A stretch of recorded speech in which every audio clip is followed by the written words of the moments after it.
mee arrantana sagantaa xiqqoo tana tangartee gorsa keessaa hedduu fudhannu anumarraa eegalee uumaan garteenis na qunname waan nu biraatis qunname mee arrantana waliin haalaallu obboleessa kiyyaa obboleetiyya namni yeroo takka viidiyoo takkaawu waan dhaamsa qabu footoos ta'us katabbiis ta'us waa hundaanuu ta'ee yeroo maxxansuu deemtu miidiyaa irratti takkaawu feesbuuk takkaa tiktok takkaa yuutuub takkaawu instaagiraam anyway hundarrattuu yeroo takka gorsa takka waamuma takkaawu haa ta'u gaafa maxxansitu yooni fi laayikii fi koomentii fi sheerii kan nuuf hin jiraanne ta'e yooni fi koomentii fi laayikiin kun viiyuun kun yoo kan nuuf hin heddummaanne ta'e ni aarra turre amma garuu jedhe duba beekamtummaa irra caalaa beekuun akka caaluun bare jedhe duba yoo osoon beekamin kan beekamtu taate salphinaan bikka waltajjii takkaa'uu gartee madirakii takka bikka itti baafamte bikka gartee silaa ol ba'i dubbatu siin jaan wanni dubbattu gaafa sirraa dhume boo'ichaan gadi buuta salphatte kan akka siif kolfu kan akka gartee siif moraalii godhan ati yaaddee turte kan sitti kolfutaan oggaasan duba obboleessa kiyya yoo beektee wallaalte immoo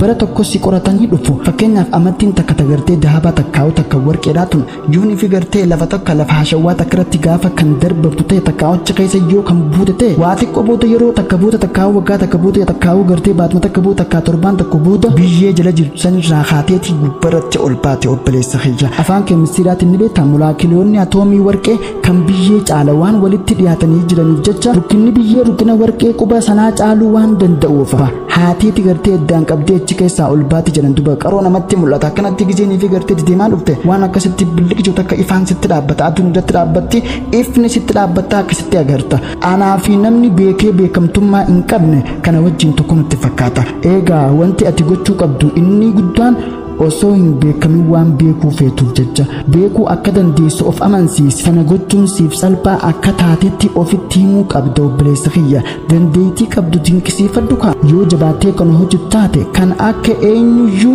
akka geessu ofitti hime abbaa fedhe kan si dura amata meeqa deeme kan si dura waggaa meeqa laffa'aa deeme yoo jabaattee hojjette yoo jabaattee baratte yoo jabaattee irratti xiyyeeffatte waan irra jirturra nama si dura amata meeqa deeme obboleessa kiyya ni dhaqqabda akka ijee duba shayini keenya tokko nama tokko kan dura si dura fuudhee jiru tokko osoo barnoota jiru nama kanaa fuudhettee barnoota dhiistee hin fuudhan jeeni maaf jennaan nama gartee si dura fuudhee ilmaanis horu kan jiraatu ka ta'u taate atis barnoota irra jirtu barattee digirii meeqa fudhattee ilmii meeqa barattee isa si dura fuudhee san booda fuutee ilmaan hin dhaqqabu dandeessaa biraa hokutuu dandeessaa maaf jennaan innis dura fuudhee san ilmaan harkachuu dhabuu danda'a waan ta'eef jecha tanaafuu waan irra jirtu addunyaa tanaaf jettee tanaafuu waan irra jirtu hundaa'u if duuba hin deebi'in bikka barbaaddu geessan booda